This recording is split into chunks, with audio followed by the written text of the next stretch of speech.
ජේසු මේ ලෝකේ ජීවත් වෙද්දී කොයි වගේ කෙනෙක් වෙන්නේ නැද්ද? උන්වහන්සේගේ කොණ්ඩේ, උන්වහන්සේගේ ඇස් දෙක, උන්වහන්සේගේ මූණ, උන්වහන්සේගේ දෙයක්, ශරීරය කොයි වගේ වෙන්නේ නැද්ද? බොහෝ දුරට උන්වහන්සේ කොණ්ඩේ කළු කොණ්ඩයක් වෙන්නේ නැති.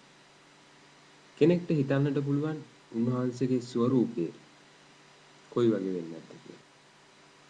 මේ දෙවෙනි පරිච්ඡේදයේ තුල ජුවම්තුමා විස්තර කරන්නේ උන්වහන්සේ ඒ සභා හත මැද දැකපු ක්‍රිස්තුන් වහන්සේ ගැන. මේ විස්තර කරන ක්‍රිස්තුන් වහන්සේ බැටළු පෝතකයා ගැන විස්තර කරන ක්‍රිස්තුන් වහන්සේ නෙවෙයි. මේ ක්‍රිස්තුන් වහන්සේ විනිශ්චයට ආපු ජේසුව තමයි මෙතන විස්තර කරන්නේ. ගින්දර වගේ වූ ගෑස්, ඒ වගේම ඔහුගේ මුවේ තිබෙන කඩුව, මේ හැම දෙයකින්ම විස්තර කරන්නේ විනිශ්චයට ස්වාමීන් වහන්සේ ගැන. මේ දර්ශනය ජුවම්තුමා දැක්කේ පැට්මොස් දූපතේ උන්වහන්සේව පිටුවහල් කරලා තියෙද්දි. බොහෝ ඉතිහාසඥයන් කියනවා මේ පැට්මොස් දූපතට පිටුවහල් කරපු සිරකරුවන් ඔවුන් ගත කරේ විනෝද චාරිකාවක් ගිය ජීවිතයක් නෙමෙයි. හරියට ඒක මරණ දණ්ඩනයට හා සමානයි. කණ්ඩ නැහැ, බොණ්ඩ නැහැ. පැය 24ෙම වැඩ. ඒ වගේ අන්ත දුක් අසරණ තත්වයට මේ සිරකරුවන් උපත් කරලා තිබුණා මේ පැට්මොස් දූපතේදී. මේ වගේ දුක් විඳමින් තමයි සුද ජුවම්තුමා මේ ලිදරව් ලිව්වේ. අපේ බයිබලයේ තුල දකිනවා මෝසෙස් එතුමාගේ පොත් පහ ලිව්වා කාන්තාරේ ඒ ඊශ්‍රායල් ජනතාවත් සමග යද්දී. ඒ වගේම දාවිත් රජුරෝ සාවුල්ගෙන් පැන යද්දී ගීතාවලියේ බොහෝ ගීතිකා ලිව්වා. යෙසයා දිවසිවරයා අමාරු දවස්වලදී ඔහුගේ පොත ලිව්වා. එසකියල් දිවසිවරයා යටත් විජිතේදී කාලේ තමයි ඔහුගේ පොත ලිව්වේ. ඒ වගේම ජෙරමියා දිවස් ප්‍රසාදිවරයා බොහෝ පීඩා කාලයේදී ඒ පොත ලිව්වා. ඒ වගේම පේදුරුතුමා තමුන්ගේ මරණයට ඊටම කෙටි කාලයක් තියෙද්දී ඔහුගේ ලිපි දෙක සභාවකට යවුවා. ඒ වගේම පාවුලුතුමා අන්තිෝකේ සභාවට ලිව්වා. අන්තිෝකේ ජනතාව ක්‍රිස්තියානිවරුන්ව තමුන්ගේ මරණයට සූදානම් කෙරුවා. දුක් විඳීමට සූදානම් කෙරුවා. ක්‍රියාපොතේ 14 වෙනි පරිච්ඡේදයේ 22 වෙනි වගන්තිය මෙහෙම කියනවා. අප බොහෝ දුක් විඳ දෙවියන් වහන්සේගේ රාජ්‍යයට ඇතුළු වන්නට ඕනයි. පාවුලුතුමා ඒ ආකාරයෙන් යන්තියකේ සිටි ජනතාව පීඩාවලට පුහුණු කරේ. දුක් විඳීම දේව ජනතාවගේ රුමයක්. දෙවියන් වහන්සේ දකින්න නම් ඒ දුක් විඳීම තුලින් අත්දකින ජීවිතය තුල තමයි ස්වාමීන් වහන්සේ කරා යන්නේ. ජුවන්තුමාද ඒක අවබෝධ කරගනිමින් තමයි මේ එලිදරව්ව පැට්මොස් දූපතේ ඉද්දි ලිව්වේ. ඉතිහාසයේ සඳහන් වන ආකාරයට ඩොමීසියන් රෝම අධිරාජ්‍ය ජුවම්තුමාව පැට්මොස් දූපතට පිටුවහල් කරා. මේ දූපත හැමෝගෙම හුදකලා වූ දූපතක්. ඉතිහාසයේ සඳහන් වන හැටියට බොහෝ ඉතිහාසඥයෝ විශ්වාස කරනවා එපීසියේ බාරව හිටියේ නැත්නම් එපීසියේ නායකයව සිටියේ මේ ජුවම්තුමා කියලා. මේ එපීසිය ඉඳලා පැට්මොස් දූපතට කිලෝමීටර් 10ක් ඈතින් තමයි පැට්මොස් දූපතට හිටියේ. මේ දූපත දිගින් කිලෝමීටර් 10ක්, පළලින් කිලෝමීටර් 6ක් පමණ ගල් සහිත දූපතක්. ඒජියන් මුහුදේ තමයි මේක පිහිටලා තිබුණේ. ජුවම්තුමා මේ පැට්මොස් දූපතේ ගත කළ හුදකලා ජීවිතය තුළ ඔහු දන්න අඳුරන හැම දෙනාගෙන්ම තමුන්ගේ සගයින්ගේ සමුන්ගේ යහළුවන්ගේ ඈත් වෙලා හුදකලා ජීවිතය තුල දුක් විඳීම තුල තමයි මේ එලිදරව්ව උන්වහන්සේ ලිව්වේ. එපීසියේ ඔහු ගත කළ ජීවිතය මේ ඩොමිසියන් අධිරාජ්‍යයට ඉතාම කරදරකාරී ප්‍රබල නායකත්වය නිසා කරදරකාරී අපහසුතාවලට මුහුණ දෙන්නට සිද්ධ වුණා. මේ ක්‍රිස්තියානිකාරීන්ගේ වැඩපිළිවෙළවල් ජුවම්තුමා තමයි ඔවුන්ව යොමු කරේ මාර්ග දැක්වේ. ඔවුන්ව ඩොමිසියන් අධිරාජ්‍යයට ලොකු ප්‍රශ්නයක් වුණා මේක. ඒ නිසා ඩොමිසියන් අධිරාජ්‍යය හිතුවා ජුවම්තුමාව පැට්මොස් දූපතට පිටුවහල් කරාට පස්සේ මේ ක්‍රිස්තියානි සභාව අඩපණ වෙයි කියලා. ඩොමිසියන් අධිරාජ්‍යයට තමුන්ගේ රාජ්‍යයේ වැඩ කටයුතු හරියට කරගන්නට පුළුවන් වෙයි කියලා ඔහු හිතුවා. මේ ක්‍රිස්තියානිකාරයන් ජුවම්තුමා ඇතුළුව රෝම අධිරාජ්‍යයට ගෞරව නොකිරීම, රෝම අධිරාජ්‍යයට හිස නොමැමීම සහ රෝම අධිරාජ්‍යය වන්දනා නොකිරීම යන හේතු තමයි මේ ජුවම්තුමාව පැට්මොස් දූපතට පිටුපහල් කරන්නට හේතු වුණේ. සුදෝ පාවුලුතුමා තිමෝතියස් තුමාට ලියපු දෙවෙනි ලිපියේ මෙන්න මෙහෙම සඳහන් කරනවා. 3 වෙනි පරිච්ඡේදයේ 12 වෙනි වගන්තිය. ක්‍රිස්තුන් වහන්සේ තුල දේව භක්තිකව ජීවත් වන්නට කැමති සියල්ලෝම පීඩා විඳින්නෝය. නිතරම ජුවම්තුමා ගැන තමා විස්තර කරද්දී ඔහු ගැන ඔහු විස්තර කරේ ජේසුතුමන් ආදරය කළ ගෝලයා කියලා. ජේසුතුමන් ආදරය කළ ගෝලයා නම් කොහොමද මේ පැට්මොස් දූපතේ දුක් විඳින්නේ? ඒක තමයි ජුවම්තුමා නිතරම ඔහු ගැන විස්තර කරද්දී. ජේසුතුමා ආදරය කළ ගෝලයා, ජේසුතුමා ආදරය කරන අයට ගොඩාක් දුක්, කරදර, ගැහැට එනවා කියලා උන්වහන්සේ අපිට ඉඟියක් කරනවා මෙතන. උන්වහන්සේ ආදරය කළ නිසාම උන්වහන්සේ පැට්මොස් දූපතේ ඉඳලා මේ එළිදරව්ව උන්වහන්සේට ලබා දුන්නා. තමුන්ගෙන් පස්සේ ජුවම්තුමාගෙන් පස්සේන ජනතාවට ක්‍රිස්තුන් වහන්සේ ගැන දැනගන්නට උන්වහන්සේ අනාගත සැලසුම් ගැන ඉදිරිපත් කරන්නට මේ එළිදරව්ව ප්‍රයෝජනවත් වුණා. පෘථුවියේ ඉඳලා ස්වර්ගයට යන්න පාරක් තියෙනවා නම් ඒ තියෙන පාර වේදනාව තුලින් නැත්තම් ක්‍රිස්තුන් වහන්සේ වෙනුවෙන් ජීවිතේ පූජා කිරීම තුලින් විතරයි කියන එක ජුවම්තුමා අවබෝධ කරලා දුන්නා. ජුවම්තුමා මෙතන සඳහන් කරනවා එළිදරව්ව 1:10 සමිඳුන් වහන්සේගේ දවසේදී මම ආත්මයානන් තුල සිටියෙමි. මොකද්ද මේ ස්වාමීන් වහන්සේගේ දවස කියන්නේ? සමහර අය කියනවා මේ ඉරිදා දවසක් කියලා. ස්වාමීන් වහන්සේ සන්ඩේ. ඇත්තටම මම හිතන විදිහට බොහෝ අය අදහස් දක්වලා තියෙන ආකාරයට මේ ඉරිදා දවසක් ගැන නෙමෙයි මෙතන සඳහන් වෙන්නේ. ස්වාමීන් වහන්සේගේ දවස්, ස්වාමීන් වහන්සේ ඔහුට එළිදරව් වුණ දවස. ඒ වගේම මෙතන සඳහන් කරනවා ආත්මයන්න් තුල සිටියා කියලා.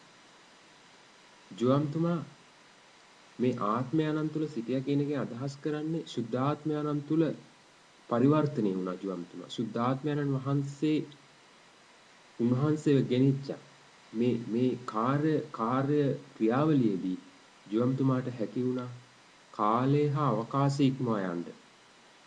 තමුන්ගේ ශරීරයේ මේ අවකාශය තුල තිබුණේ. ඒ වගේම කාලය අතර තිබුණේ. මේ කාලය හා අවකාශය ඉක්මවා යන්නට ජුවම්තුමාට හැකි වුණා. ඔහු දෙආකාරයකට මේ කාලය හා අවකාශය ඉක්මවා ගියා. පළමුව ඔහු ඉහළට ගමන් කරා ස්වර්ගයේ තිබෙන දේවල් දකින්න. දෙවනුව ඔහු ඉදිරියට ගමන් කළා අනාගතයේ මොනවද සිද්ධ වෙන්නේ කියලා දකින්න කාලය හරහා ඔහු ඉදිරියට ගමන් කළා. ඒ කාලය තුල ඔහුට ජීවත් විය නොහැකි කාලය තුල සිදුවන දේවල් දකින්නට ජුවම්තුමා ඉදිරියට ගමන් කරා. මේ පණිවිඩය යැව්වේ සුළු ආසියාවේ පිහිටි සභා 7කට.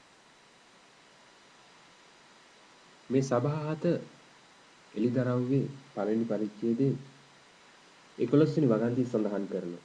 ඔබ දකින දර්ශන පොතක ලියා එපීසිය, ස්මර්ණය, පර්ගමම්, තියතීරා, සර්දිස්, ෆිලඩෙල්ෆියා හා ලවෝදිසිය යන මේ සභා සතට යවන්නැයි ඒ හඬ පැවසීය.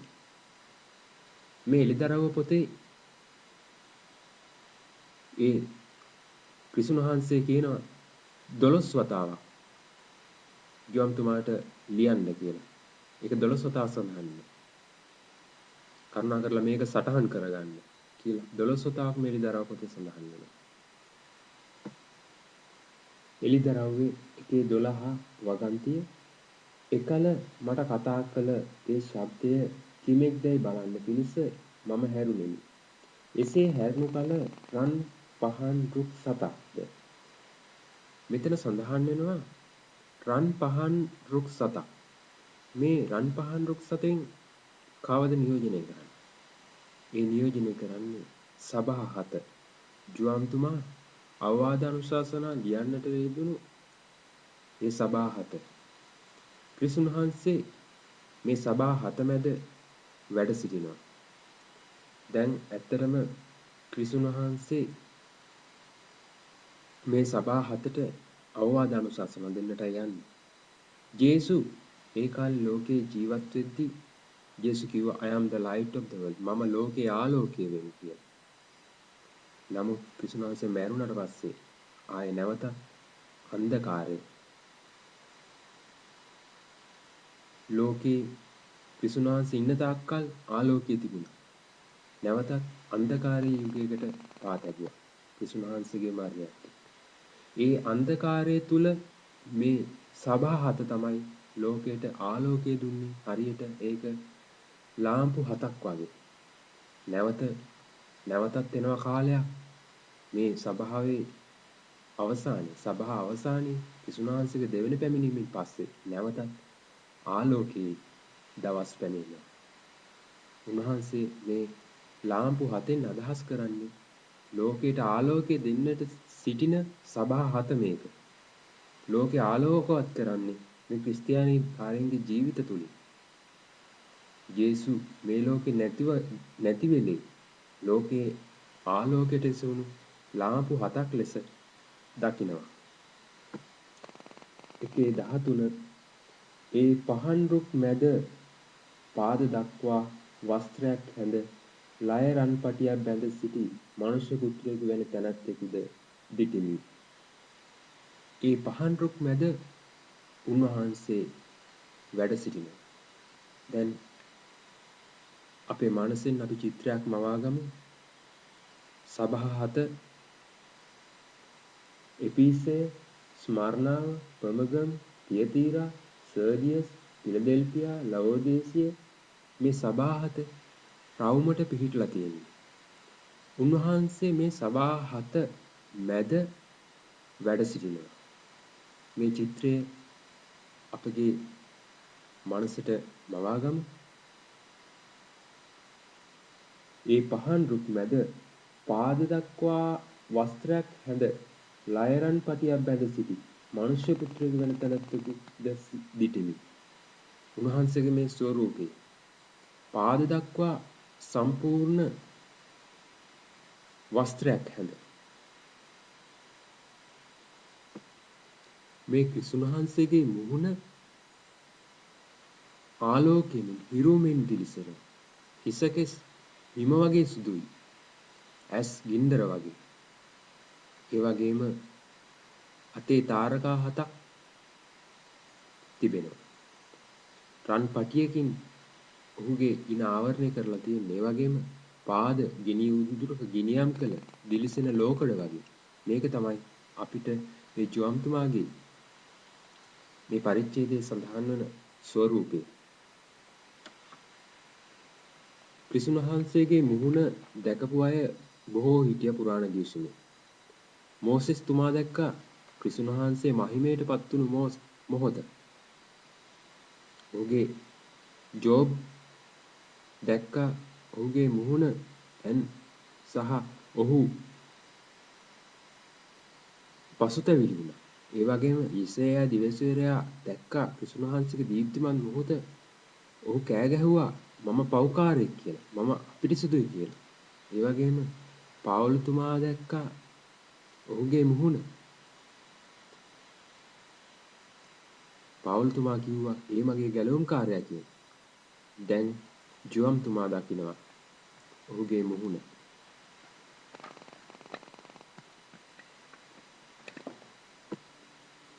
මෙතන ක්‍රිස්තුන් වහන්සේගේ ස්ථාවරය පිළිබඳව අපි බැලුවොත් එහෙම උන්වහන්සේ සභා හත අතරමැද වැඩ සිටිනවා. Jesus walked midst of all churches. සභා හත මැද උන්වහන්සේ වැඩ සිටින ස්වරූපයක් තමයි අපිට මෙතනින් පෙන්වන්නේ. මැතිතුමාගේ සුවිශේෂයේ 18 වෙනි පරිච්ඡේදයේ 20 සඳහන් කරනවා යම් තැනක දෙදෙනෙක් හෝ තුන්දෙනෙක් මාගේ නාමයෙන් වැඩ සිටීද එතන ඔවුන් මැද මමත් වැඩ සිටිමි කියලා. බලන්න මේ කියමන උන්වහන්සේ මේ අවස්ථාවේදී සනාථ කරනවා. උන්වහන්සේගේ සභාහත වට කරගෙන උන්වහන්සේ වැඩ සිටිනවා. දැන් අපි උන්වහන්සේගේ ඒ ඇඳුම් වල උන්වහන්සේගේ ගති ලක්ෂණ ගැන කියන ඒ විශේෂාංග ගැන අපි එකින් එක විමසා බලමු. උන්වහන්සේගේ ඇඳුම ගැන මෙතන විස්තර කරනවා. කොහොමද විස්තර කරන්නේ? පාද දක්වා වස්ත්‍රයක් කියලා. අපි බයිබලයේ තුල මේ උන්වහන්සේගේ වස්ත්‍රය ගැන හදාarලා බලද්දී යෙසයා දිවසිවරයාගේ පොතේ 6 වෙනි පරිච්ඡේදයේ එක සඳහන් කරනවා තුමා උන්වහන්සේගේ සලුවෙන් දේව මාලිගාව පිරී තිබුණේ. මේ මහිමාන්විත තැනන් වහන්සේව ජෝම්තුමා දකින්න. මහිමයටපත් වුණු තැනන් වහන්සේ. පින්තූරයක් තමයි ජෝම්තුමා අපිට විස්තර කරන්නේ. ඒ වගේම දෙවෙනුව සඳහන් කරනවා ලයරන් පටියක් බැඳගෙන එතුමාගේ පරිශුද්ධභාවය තමයි අපිට මෙතන ලයරන් පටියක් බැඳගෙන ඉන්න එකේ විස්තර කරන්නේ. යෙසයා දිවසිවරයාගේ පොතේ 11 වෙනි පරිච්ඡේදයේ 5 වෙනි වගන්තියෙන් අපිට මෙහෙම කියනවා. යුක්තිය එතුමාණන්ගේ ඉඟපටියද විශ්වාසවන්තකම බඳපටියද වනු ඇත. මොකක්ද අපිට මේකෙන් විස්තර කරන්නේ? ස්වාමීන් වහන්සේ යුක්තිගරුකයි. උන්වහන්සේගේ යුක්තිය සාධාරණත්වය. එක් අවස්ථාවක ඔබට මතක ඇති සුවිශේෂයේ මහා බ්‍රහස්පතින්ද දවසේදී ජේසු ඉඟ වටේ තුවායක් බැඳගෙන ගෝලයන්ගේ පාද සේදුවා. ඔහු තවදුරටත් සේවකයෙක් නෙමෙයි. ඒ මහිමයටපත් වුණු ක්‍රිස්තුන් වහන්සේ රජාණන්ගේත් රජාණෝ කියලා මෙතනින් අපිට අවබෝධ කරලා දෙනවා. එදායේ මහා බ්‍රහස්පතින්දා සේවකයන්ගේ සේවකයා බවට පත් වුණු ක්‍රිස්තුන් වහන්සේ අද රජාණන්ගේත් රජාණන් කියලා අපිට අවබෝධ කරලා දෙනවා. එළිදරව්ව 1:14 උන්වහන්සේ මෙහෙම විස්තර කරනවා. උන්වහන්සේගේ හිස කෙස්ද ලෝමෙන්ද හිමෙන්ද සුදෝ සුදුය. අපිට මේ චිත්‍රයේ මවන්නේ ක්‍රිස්තුන් වහන්සේගේ විනිශ්චයකාරයෙක් හැටියට. ඔහුගේ බුද්ධිමත්භාවය සහ සදාකාලික පාලනය පෙන්වුම් කිරීමක්. සමහර ටීවී එකේ සමහර ඔබ දැකලා ඇති ටීවී කියන චිත්‍රපටිවල උසාවියේ විනිසුරුතුමා සුදු පාට විග් එකක් කියලා කියනවා අපි. සුදු පාට කොණ්ඩයක් සමහර චිත්‍රපටිවල පාවිච්චි කරනවා. උසාවියකදී ඒ විනිශ්චය දෙන විනිසුරු. මේකෙන් අපි සඳහන් කරන්නේ විනිශ්චයකරුවෙකු හැටියට උන්වහන්සේ මේ ලෝකෙට වඩින බව. විශේෂයෙන්ම දානියෙල් දියස්ප්‍රසාදිවරයාගේ 7 වෙනි පරිච්ඡේදයේ 9 වගන්තිය සඳහන් කරනවා. උන්වහන්සේගේ වස්ත්‍ර හිමෙන් සුදුය. හිස පිරිසුදු ලොම්මෙන් සුදුය. ඒ උන්වහන්සේගේ හිස ඒ සුදු බව විනිශ්චයකරුවගේ පැමිණීම අපිට සඳහන් කරනවා. ඒ වගේම 4 වෙනුව 14 වෙනි වගන්තියේම අපි සඳහන් වෙනවා උන්වහන්සේගේ ඇස් ගැන. ඇස් ගිනි දැල්ලක් හා සමානයි. මොකක්ද මේ ඇස් ගිනි දැල්ලක් හා සමානයි කියලා අදහස් කරන්නේ? ජුවම්තුමා ක්‍රිස්තුන් වහන්සේ බොහෝ ළඟින් ආශ්‍රය කරා. උන්වහන්සේ ජීවත් වූ කාලයේදී ජුවම්තුමා ක්‍රිස්තුන් වහන්සේගේ ඇස් වලින් දැක්කේ දුකින් බර වූ ඇස්, කඳුලින් බර වූ ඇස්. උන්වහන්සේ හැම කෙනෙක් ගැන දුක් වුණා. නමුත් අද ජුවම්තුමා දකින්නේ ගිනි දැල් වලින් පිරුණු විනිශ්චයකරුවගේ ඇස් දෙකක්. ජුවම්තුමාට මේ වෙනස ඉක්මනට දැනුණා. ඔහුගේ ඇස් මිනිසුන්ගේ ආත්මවල ගැඹුරු තැන්වලට කිඳා බහිනවා කියලා අපිට මේක ජුවම්තුමා මෙතනින් අවබෝධ කරලා දෙනවා. උන්වහන්සේගේ ඇස් ඉස්සරහා හරියට වීදුරුවකින් ආලෝකයේ ගමන් කරන්නාක් වගේ අපේ ආත්මේ හරහා ගමන් කරනවා. අපේ ශරීරයේ හරහා ගමන් කරනවා. උන්වහන්සේගේ ඒ දැක්මෙන් අපිට ගැලවෙන්නට බෑ. ඒ වගේම උන්වහන්සේගේ ඒ එක්ස්රේ කිරණ ඇස් වලින් අපිට බේරෙන්නට බෑ. මේ ලෝකේ සිද්ධ වෙන හැම දෙයක්ම අපේ ආත්මයේ හරහා අපේ ආත්මයේ ගැඹුරු තැන්වල සංගවිලා තියෙන සියල්ලක්ම උන්වහන්සේගේ ඇස් වලින් දකිනවා කියලා උන්වහන්සේ අපිට මතක් කරලා දෙනවා. සුදෝ පාවුලුතුමා හීබ්‍රු වරුන්ට ලියලද සංදේශයේ 4 වෙනි වගන්තියේ 4 වෙනි පරිච්ඡේදයේ 13 වෙනි වගන්තියේ උන්වහන්සේගේ මේ විනිවිද යන ඇස් පිළිබඳ අපිට මෙසේ සඳහන් කරනවා. උන්වහන්සේ කෙරෙන් සැඟවිය හැකි කිසිවක් මුළු විශ්වයේම නැත. උන්වහන්සේගේ ඇස් ඉදිරියේහි සියල්ල වැස්මක් නැතිව විවෘතව තිබේ. අප ගණන් දිය යුත්තේ උන්වහන්සේට. ගොඩක් අද ලෝකයා හිතනවා උන්වහන්සේගේ ඇස් වලින් සැඟවිලා ඔවුන් කරන ක්‍රියා කරන්නට. දෙවියන් වහන්සේගෙන් හැඟවිලා ඔවුන්ට ජීවත් වෙන්නට පුළුවන් කියලා ගොඩක් අය විශ්වාස කරනවා. අපි කරන හැම දෙයක්ම අපි හොර රහසේ කරන හැම දෙයක්ම උන්වහන්සේ දකිනවා. අපේ ආත්මේ කිසිම එක කරුණක්වත් උන්වහන්සේට සංගවන්නට බෑ. උන්වහන්සේ හැම දෙයක්ම උන්වහන්සේගේ ඇස් ඉදිරියේ එළිදරව් වෙනවා. ගීතාවලියේ ගීතිකාකරුවෝ මෙහෙම කියනවා. 11 වෙනි ගීතිකාව 4 වෙනි වගන්තියේ හිමිතුමානෝ හිස සුද්ධ මැදුරේ වැඩවසනසේක. සිය සුද්ධ මැදුරේ වැඩවසනසේක. එතුමාණන්ගේ සිහසුන සගලොවේ ගිය. හිමිතුමානෝ සියසින් ලෝසත විමසා බලනසේක. උන්වහන්සේ ක්‍රිස්තුන් වහන්සේ විමසා බලනවා හැමෝම. ක්‍රිස්තුන් වහන්සේගේ ඇස් වලින් කිසිවෙකුට සැඟවෙන්නට බෑ. ඔවුන් කරන පාපකාරී ක්‍රියාවලින් කිසිවෙකුට සැඟවෙන්නට බෑ කියලා ජුවම්තුමා අපිට මෙතන මතක් කරලා දෙනවා. පළවෙනි පරිච්ඡේදයේ 15 වෙනි වගන්තිය මෙන්න මෙහෙම කියනවා. පාද උජුනක බිනියම් කළ දිලිසෙන ලෝකඩ වැන්නේ. මොකක්ද මේකේ අදහස් කරන්නේ? ලෝකඩ බයිබලයේ සඳහන් වන හැටියට ලෝකඩ කියන්නේ බයිබල් විනිශ්චය ගැන සඳහන් කරන ලෝහ වර්ගයක්. හැම නපුරේ බලයක්ම ජේසුගේ පාද යටතට ගන්නවා කියලා එතනින් අවබෝධ කරලා දෙනවා. මේ පාද තමයි ධර්මයේ දේශනා කරන අයගේ පතුල්. දේව වචනේ ලෝකයට ගෙන යන අයගේ පතුල් මේ ක්‍රිස්තුන් වහන්සේගේ පාද වගේ හරියට. සුදු පාවලුතුමා රෝමවරුන්ට ලිපියේ ලියනවා සුභාරංචි ගෙන යන දෙපා කොයිතරම් ලස්සනද. ඒ වගේම අයිසායා දිවසිවරයා 52 වෙනි පරිච්ඡේදයේ 7 වෙනි වගන්තිය මෙන්න මෙහෙම කියනවා.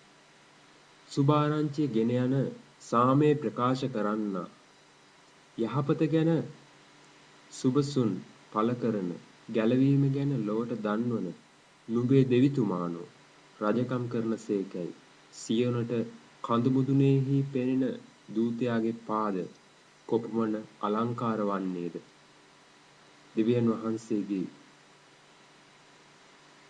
වචනය ගෙන යන දාසයන් ගේ පාද හරියට මෙන්න මේ වගේ කොයිතරම් ලස්සනද උන්වහන්සේගේ ධර්මය ප්‍රතික්ෂේප කරපු උන්වහන්සේ කියපු දේවල් ප්‍රතික්ෂේප කරපු අයට උන්වහන්සේගේ දඬුවම් ලබා දෙන බව දඬුවම් ලැබෙන බව කියනවා. ඒ වගේම අපි ඊළඟට 6 වෙනුව උන්වහන්සේගේ කට සහ කටහඬ ගැන විමසා බැලුවොත් එහෙම උන්වහන්සේගේ කටහඬ සමුද්‍ර ഘോഷාවක් හා සමානයි. මේ සමුද්‍ර ഘോഷාව කියන වචනය අපිට බයිබලයේ විවිධ තැන්වල හමු වෙනවා. ඒක ජෙරමියා දිවසිවරයා මෙන්න මේ විදිහට විස්තර කරනවා. ජෙරමියා 25 වෙනි පරිච්ඡේදයේ 30 වෙනි වගන්තියෙන් පටන් අරගෙන 30 එකෙන් ඉවර වෙනවා. අපි කෙටියෙන් බැලුවොත් එහෙම මහා ශබ්දයක් පොළවේ සීමාන්තයන් දක්වා පැමිණෙන්නේය. ඒ පරිච්ඡේදය තවත් එහෙම දිගටම යනවා. මහා ශබ්දයක් හැටියට පොළවේ සීමාන්තයන් දක්වා පැතිරෙන ශබ්දයක් හැටියට තමයි ජෙරමියා දිවසිවරයා මේ සමුද්‍ර ഘോഷා කියන වචනේ දකින්නේ. ඒ වගේම එසකියල් දිවස්ප්‍රසායිතුමා මෙන්න මෙහෙම ප්‍රකාශ කරනවා. 43 වෙනි පරිච්ඡේදයේ දෙවෙනි වගන්තිය. උන්වහන්සේගේ ශබ්දය බොහෝ ජල ഘോഷාවක ශබ්දයක් මෙන් විය. ඒ වගේම ගීතාවලියේ 29 වෙනි ගීතිකාවේ 4 වෙනි වගන්තිය සමිදානන්ගේ හඬ ජල මතුයේහි ඇසේ. ජල මතුයේහි වැඩවසන මහිමාන්විත සමිදානෝ ගර්ජනා කරනසේක. උන්වහන්සේගේ ඒ හඬ හරියට ගර්ජනා හඬක් වගේ. එතුමන්ගේ ඒ ගීතාවලියේ 93 වෙනි ගීතිකාවේ 4 වෙනි වගන්තිය මෙහෙම කියනවා. එතුමන්ගේ ගිගුරුම් හඬ නගන මුහුදු ජලයට වඩා බල සම්පන්නයි. උන්වහන්සේගේ හඬ ගැන මේ විදිහට බයිබලයේ විවිධ ස්ථානවල කතා කරනවා. ඒ වගේම උන්වහන්සේගේ මුඛෙන් නික්මෙන කඩුවක් ගැන එලිදරව්වේ 1:16 සඳහන් කරනවා. දකුණතෙහි තාරකා 7ක්ද විය. උන්වහන්සේගේ මුඛයෙන් දෙමුහත් තියුණු කඩුවක් නික්මෙයි. මොකක්ද මේ උන්වහන්සේගේ දෙමුහත් මුඛයෙන් නික්මෙන දෙමුහත් කඩුව? එදා කාලේ ජීවත් වුණු ඒ සභාවල ජීවත් වුණු චිතේ ජාතික දැනගෙන හිටියා රෝම අධිරාජ්‍ය යුද්ධයට පාවිච්චි කරන ඒ කඩු. ඒ කඩුවල දෙපැත්තම කැපෙනවා. දෙමහත් කඩුවක් ඔවුන් පාවිච්චි කරා යුද්ධෙට. ඒ නිසා බොහෝ දුරට ජුවම්තුමා දේව වචනය ප්‍රකාශ කරන්නට මේ දෙමුහත් කඩුව යන සංකල්පය යොදා ගන්නට ඇති. සුදු පාවුලතුමා මෙන්න මෙහෙම ප්‍රකාශ කරනවා හීබ්‍රු වරුන්ට ලියන ලද 84 වෙනි පරිච්ඡේදයේ 12 වෙනි වගන්තිය. දෙවියන් වහන්සේගේ වචනය ජීවමානය, ක්‍රියාශීලීය, දෙමුහත් කඩුවකටත් වඩා තියුණුය. ආත්මේ ප්‍රාණයෙන්ද සන්ධි ඇටමිදුළු වලින්ද වෙන් කරන තරම් විනිවිද යන්නේ. මේ දෙමුහත් කඩුව තමයි දේව වචනය. මේ දේව වචනය කොච්චර බලවත්ද කියනවනම් ප්‍රාණය අපගේ ශරීරයෙන් වෙන් කරන්න තරම් බලයක් තියෙනවා. ඒ වගේම පාවුල්තුමා කියන විදිහට එපිසිවරුන්ට ලියලා සංදේශයේ 6 වෙනි පරිච්ඡේදයේ 17 වෙනි වගන්තිය ගැලවීම නැමැති හිස් වැස්මද ශුද්ධාත්මයන්න් වහන්සේගෙන් වන දේව වචන නැමැති කඩුවද ගන්න. ඒ කියන්නේ දේව වචනය කඩුවක් හැටියට මෙතන සඳහන් කරන්නේ දේව වචනේ අතට ගන්න කියලා. මේ කඩුව අරගෙන තමයි මේ සබහ සත මැද සිටින ස්වාමින් වහන්සේ මේ දේව වචනෙන් තමයි ලෝකේ විනිශ්චය කරන්නට එන්නේ. ලෝකේ නැවත උන්වහන්සේගේ දෙවෙනි පැමිණීමේ පාවිච්චි කරන ආයුධය මේ කඩුව කියලා අපිට විස්තර කර දෙනවා.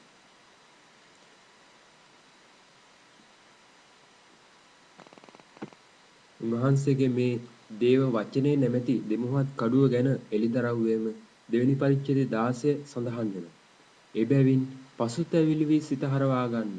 එසේ නොවුවහොත් මම විගස නුඹ වෙත පැමිණ මාගේ මුඛයෙන් නික්මෙන කඩුවෙන් ඔවුන්ට විරුද්ධව සටන් කරන්නෙමි. මේ සභා සත මැද සිටින ස්වාමින් වහන්සේ පර්ගමන් සභාවට කියන ඒ අවවාදයයි. ඒ වගේම එලිදරව්වේ 19 වෙනි පරිච්ඡේදයේ 15 වෙනි වගන්තිය. ජාතීන්ට පහර දෙනු පිණිස උන්වහන්සේගේ මුඛයෙන් තියුණු කඩුවක් නික්මේ. මේ දේව වචන නැමැති කඩුව ජාතීන්ට පහර දෙන්නේ උන්වහන්සේගේ විරුද්ධකාරීන් එක්ක සටන් කරන්නේ මේ දේව වචන නැමැති කඩුවෙන්. ඒ වගේම එලිදරව්වේ 19 වෙනි පරිච්ඡේදයේ 21 අපිට මෙහෙම සඳහන් කරනවා. සෙසු අය අස්වාරෝහක දෙතෙන් උන්වහන්සේගේ මුඛයෙන් නික්මුණු කඩුවෙන් මරණු ලැබූහ. තමුන්ගේ සතුරාව සම්පූර්ණයෙන්ම මේ දේව වචනේ නැමැති කඩුවෙන් විනාශ කරලා දානවා. ඊළඟට අපි ගමන් කරමු උන්වහන්සේගේ අත්. එලිදරව් 1:16 දකුණතේ තාරකා 7ක් විය. උන්වහන්සේගේ දකුණු අත ගැන සඳහන් කරනවා. නිතරම දකුණු අත ගැන සඳහන් කරද්දී උන්වහන්සේ අදහස් කරේ පාලනය, බලය. ඒක බලයේ සලකුණක්. දකුණු අත කියන්නේ ශක්තියේ සලකුණක්. එපිස් වරුන්ට ලියලාද සංදේශයේ පවුල්තුමා සඳහන් කරනවා පළවෙනි පරිච්ඡේදයේ 20 ස්වර්ග ලෝකයේ සුවකීය දකුණු පස සිංහාසනාරූඪ කිරීමෙන්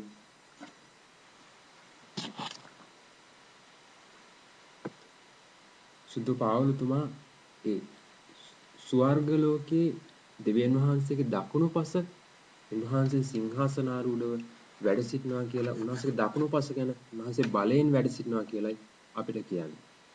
ඒ වගේම උන්වහන්සේගේ අතේ තරු 7ක් ගැන උන්වහන්සේ සඳහන් කරනවා. ඒ තරු 7 මොකක්ද?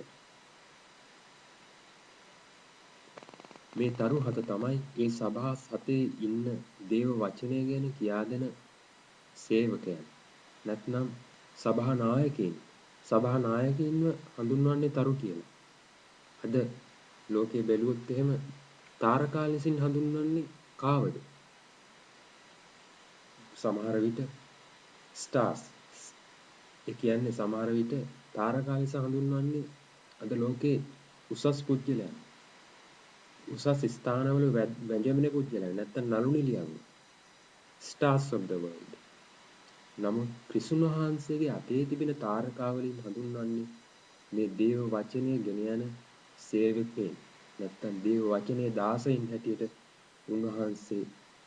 උන්වහන්සේගේ අතේ තාරකා ලෙස උන්වහන්සේ තබාගෙන සිටිනවා. උන්වහන්සේ මේ දකුණු අතෙන් පෙන්වන්නේ උන්වහන්සේගේ පාලනය නැවතත් උන්වහන්සේ අතට අරගෙන තියෙනවා.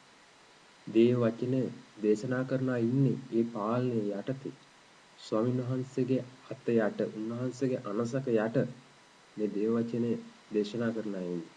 දානියෙල් දියස්ප්‍රසාද වරයාගේ පොතේ 12 වෙනි පරිච්ඡේදයේ 3 වෙනි වගන්තිය මෙහෙම ප්‍රකාශ කරනවා. නුවණැති ජාතියේ නායකයෝ ආකාශයේ දීප්තිය මෙන්ද සෙනග හරිමග ගෙන ගිය අය තාරකාවන් මෙන්ද බබලන්නෝය. එහෙනම් කාට හරි ඕන නම් තාරකාවක් වෙන්න දානියෙල් දියස්ප්‍රසාද කරන වරයා කියන විදිහට සෙනග හරිමග යවිය යුතුයි. සෙනග හරිමග යවන කෙනා තමයි උන්වහන්සේගේ අතේ තාරකාවක් වෙන්නේ. ඊළඟට උන්වහන්සේගේ මුහුණ ගැන විස්තර කරනවා 1:16. උන්වහන්සේගේ මුහුණ මත්දහනේ හිරුමින් දීප්තිමත්ව බැබළුණි. ජුවම්තුමා දැක්කා උන්වහන්සේ අන්‍ය රූප වෙලාසූ වෙලාවේ උන්වහන්සේගේ මුහුණ දීප්තිමත්ව උන්වහන්සේ බැබළුණා. උන්වහන්සේගේ සියලුම තේජාලංකාරය ඔහුගේ මුහුණෙන් පෙන්눔 කරා. මැතිව් 17 දෙවෙනි වගන්තියේ උන්වහන්සේගේ මුහුණ හිරුමෙන් බැබලිනි. වස්ත්‍ර ආලෝකයෙන් සිදුවිය.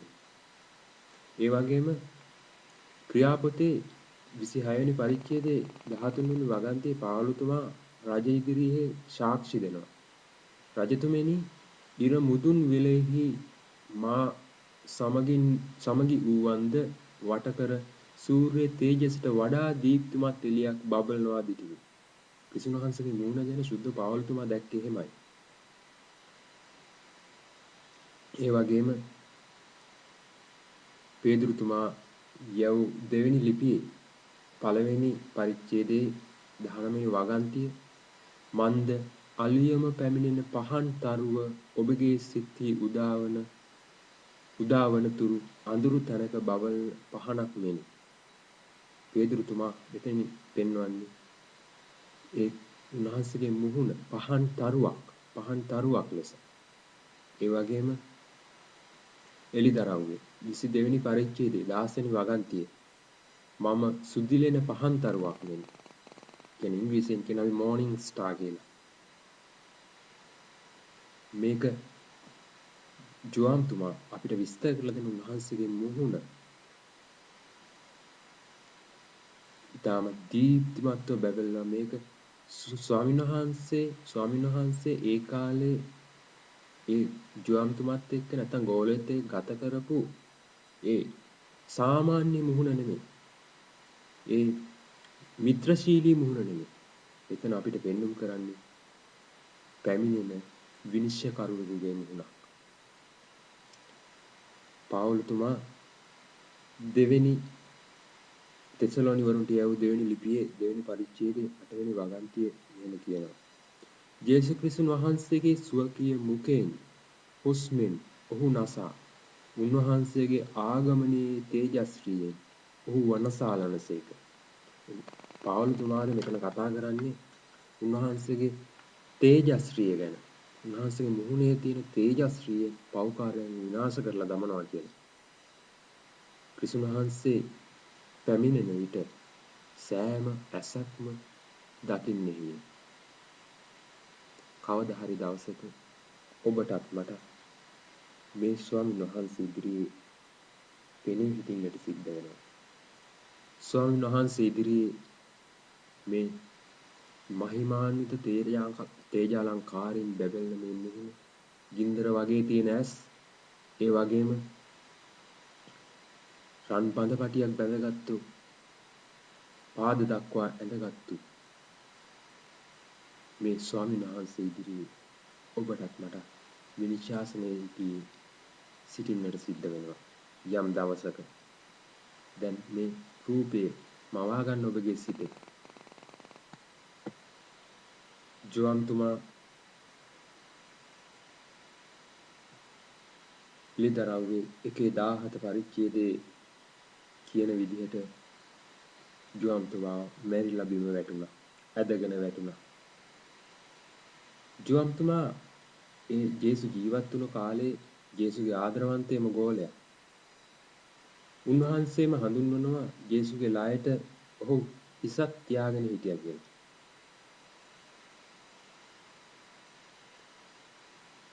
ඒ ජෝම්තුමාත් එක්ක නැත්නම් පේදුරු ඒ ගෝලයෙනුත් එක්ක ජේසු ගොඩාක් ළඟින් ආශ්‍රය කරා. නමුත් ජෝම්තුමා අද මේ එලිදරව්වේ දැකපු ජේසු ඒ ළඟින් ආදරය කර ආදරවන්ත ගෝලයාගේ ස්වරූපේ නෙමෙයි, ආදරවන්ත ජේසුගේ ස්වරූපේ නෙමෙයි දැක්කේ. එන පැමිණෙන්නට සිටින විනිශ්චයකාරයෙකුගේ මුහුණ, බොහොම බියකරු විනිශ්චය මුහුණක් දැක්කේ. මේ නිසාම ජෝම්තුමාට දැනෙන්නට ඇති ඒ ස්වභාවික ඒ ක්ෂණික වෙනස එදා ක්‍රිස්තුන් වහන්සේත් එක්ක ඒ ගත කළ ජීවිතයේ උන්වහන්සේ දැකපු විදිහයි උන්වහන්සේ මේ දර්ශනයේ දැකපු ක්‍රිස්තුන් වහන්සේ අතර තියෙන ලොකු වෙනස උන්වහන්සේට තේරුණා. මේ නිසා උන්වහන්සේ සිරිසුන්ව ඇදගෙන වැටුණා. උන්වහන්සේගේ විනිශ්චාසනයේ ඉස්සර බලන්න උන්වහන්සේගේ අත, උන්වහන්සේගේ දකුණු අත පාවිච්චි කරන්නේ උන්වහන්සේ විනිශ්චය සඳහා. නමුත් ඊ타ත්ම දුර්ලභ අවස්ථාවක් මේක. ඊ타ත්ම ලස්සන අවස්ථාවක්. මේ අවස්ථාවේ උන්වහන්සේ කියනවා ජුවම්තුමාව ඇදගෙන වැටුණයින් පස්සේ ස්වාමීන් වහන්සේ මොනවද කියන්නේ? උන්වහන්සේ දුටු කල මම මලතැනැත්තකු මෙන් උන්වහන්සේ පාමුල වැටුණෙමි. උන්වහන්සේ සිය දකුණත මා පිට තබා මෙසේ වදාළසේක. මොකක්ද කිව්වේ? බිය නොවන්න. මම පළමු තැනැත්තා සහ අන්තිමයාය. ජීවමාන තැනැත්තාය. මම මැරුණෙමි. එහෙත් බලන්න මම සදාටම ජීවත්ව සිටිමි. මරණයේද පාතාල ලෝකයේද යතුරු මට ඇත.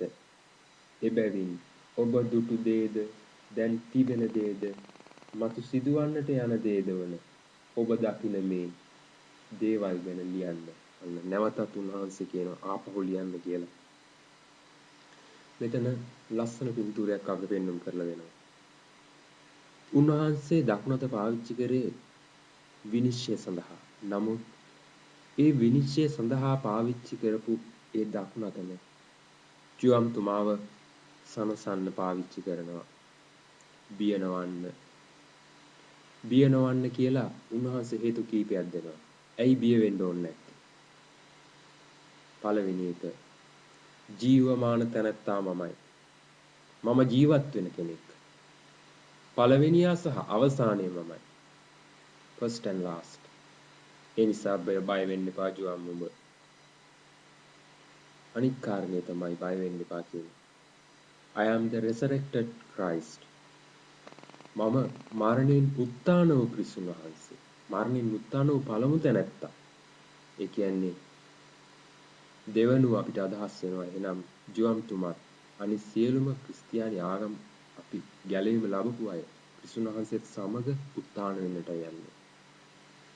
තුන්වෙනි කාරණය තමයි මට පාතාල ලෝකේ නිරේ මරණයේද පාතාල ලෝකයේද යතුරු මට දී ඇත. මරණය සහ පාතාල ලෝකයේ ඒ යතුරු මටයි බාරව තියෙන්නේ. මේ පණිවිඩය අහපු ඒ ජනතාවගේ හැඟීම කුමක් වෙන්නට ඇද්ද? ඔවුන් විශ්වාස කරන්නට ඇති මේ ලෝකේ ඒ රාජ්‍ය తాවකාලිකයි. මේ ලෝකෙන් පසු පැමිණෙන රාජ්‍යයේ තරණ වහන්සේ උන්වහන්සේ කියලා දෙවියන් ක්‍රිස්තුන් වහන්සේ මෙතන ඔප්පු කරන්නට යනවා. මේකෙන් අපිට ලැබෙන මූලික පණිවිඩය තමයි ක්‍රිස්තුන් වහන්සේ ගැන එළිදරව් වීම. උන්වහන්සේ දයාන්විත තරණ වහන්සේ කෙනෙක්. උන්වහන්සේගේ දකුණු අත උන්වහන්සේ ජාතීන් විනිශ්චය කරන්න පාවිච්චි කරනවා වගේම උන්වහන්සේගේ දකුණු අත ජාතීන් සනසන්න පාවිච්චි කරනවා. ජුවම්තුමාව සනසුවා වගේ ඔබගේ මගේ දුක් දුම්නස් අවස්ථාවලදී උන්වහන්සේගේ සැනසීමේ අත පාවිච්චි කරලා කියනවා බිය නොවන්න. ජීවමාන තැනැත්තා මමයි. මමයි පළවෙනියා. මම උත්ථාන වුණා මරණයෙන්. මගේ අතේ තියෙනවා මරණයේ අපායේ යතුරු. එහෙනම් අපි කාටද බය වෙන්න ඕන? අපේ ස්වාමින් වහන්සේ අතේ සෑමදේම තියෙනවා. උන්වහන්සේ නැවතත් පාලනය අතට අරගෙන මේ తాවකාලික ලෝකයේ ජීවත් වෙන අපි උන්වහන්සේ ගැන බලාපොරොත්තු තියලා උන්වහන්සේ ළඟට එන්නට කියලායි අපිට කියන්නේ. අපි සූදානම්ද ඒ පැමිණෙන කවදා හරි දවසක ඒ පැමිණෙන ඒ ස්වාමීන් වහන්සේව පිළිගන්න. පාද දක්වා ඇඳගත්තු ඒ ස්වාමීන් වහන්සේ සුදු ලෝගුකින් සැරසුණු ස්වාමීන් වහන්සේ හිස හිමමෙන් සුදු ඇස් ගිනියම්ෙන් ඇවිලෙන ඒ වගේම මුහුණ සුදු ඉනට බෙල්ට් එකක් බැඳගත් ඒ ස්වාමීන් වහන්සේව පිළිගන්නට ඔබ සූදානම්. ඒ ස්වාමීන් වහන්සේ ඉදිරියේ කවදා හරි දවසක අපිට පෙනී සිටින්නට සිද්ධ වෙනවා. ඔබත් මමත් කවදා හරි දවසක උන්වහන්සේ ඉදිරියේ ඒ විනිශ්ශාසනයේ ඉදිරියේ පෙනී සිටින්නට සිද්ධ වෙනවා. එහෙනම් ඔබගෙත් මගෙත් යාඥාව ස්වාමිනී අපි ඔබ වහන්සේ තුල ජීවත් වෙමු. අපි ඔබ වහන්සේව අත්දකිමු නම් අපි ඔබ වහන්සේ තුල අපගේ ජීවිතය ගෙන යමු නම් අපි කාට බය වෙන්නටද? අපේ හැම දුකක් කරදරයක් අවස්ථාවකදීම ඔබ වහන්සේ අපිව ශක්තිමත් කරන නිසා ඔබ වහන්සේ අපේ සහයට පැමිණෙන නිසා අපිට යක්ෂයාගෙන් එල්ලවන ඒ රුදුරු දරුණු පීඩාවලින් අපිව ගලව ගන්න ඔබ වහන්සේ අපිට ශක්තිය දෙන නිසා ඔබ වහන්සේට ස්තුති ප්‍රශංසා වේවා.